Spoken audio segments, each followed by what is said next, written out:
Hi, this is Alex from phpacademy.org, and this is a video tutorial for the new Boston. In this video we're going to look at the asterisk selector, which selects all elements on a page or within a particular area of your page. The first example we're going to look at is showing how many elements are currently on the page, so all of the elements you see on the page, and then we'll look at creating a div and counting the elements inside of it. Obviously I've already explained in the last tutorial, with the selector you can perform actions on a specific set of elements. So although in this video we're actually counting the elements, the selectors are not obviously just used for counting. Okay, so let's go ahead and just leave this page as it is, but we'll head over to selectors.js and start to write out our code. So I'm going to write create a variable called count, and this is going to be equal to the total amount of elements on the page. So to grab the total amount of elements, what we want to do is just use the asterisk selector here on its own, and we want to produce a count from this. So we want to select everything on the page and then retrieve the actual count that we have back from this. Because this on its own will only select, it won't actually give how many elements have been returned in the specified set. And remember, the specified set is everything. So if we go ahead and add dot length onto the end of this, count now contains a list of all the elements, or a number of all of the elements on the page.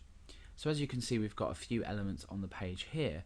So when we go ahead and alert this out to the user, we should have let's have a look, we'll have 7 elements on the page. We should do anyway. Let's go ahead and refresh the page. So you see we get the count 7. So that has selected every single element on this page and returned the length that this selector has returned, which happens to be 7. So now we want to go ahead and select elements only from a particular area.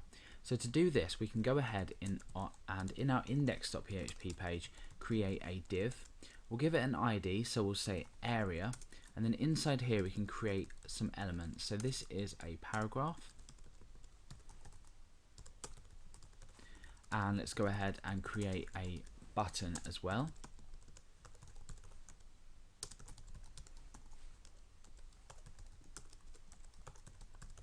And then finally, let's go ahead and create a span.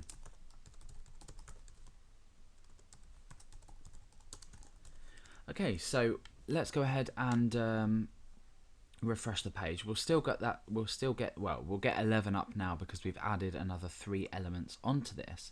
However, another 4 elements onto this, sorry.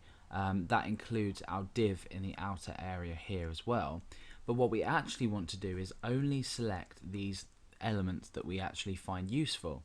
So let's just say we wanted to change the color or add a class to only these elements.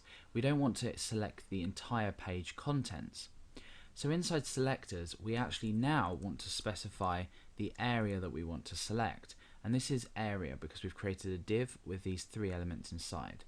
So we can just reference this area, and then we can say dot find, and inside of this we can use the asterisks. So instead of actually specifying the asterisks in this first selector, we specify the area and then we use find and then we specify an asterisk. It's still going to return the length, but this time when we refresh the page it should return a length of 3. So now you can see we've got a length of 3 because that's counted the elements within that div. So selectors generally are used to obviously reference particular objects on your page. You can either reference by an ID, in this case we referenced earlier by area. We used a hash because we've used an ID, and then we specified the name. And then we counted the amount of elements using the asterisk inside of here. Now we've got 1 paragraph inside of here, so let's go ahead and check what would happen if we change this to a P. So let's refresh the page. You can see that we've got 1 returned to the user. That's because there's only 1 paragraph within this area here. So we first of all used the selector to select the outside area, and then we're looking internally to find a specific element.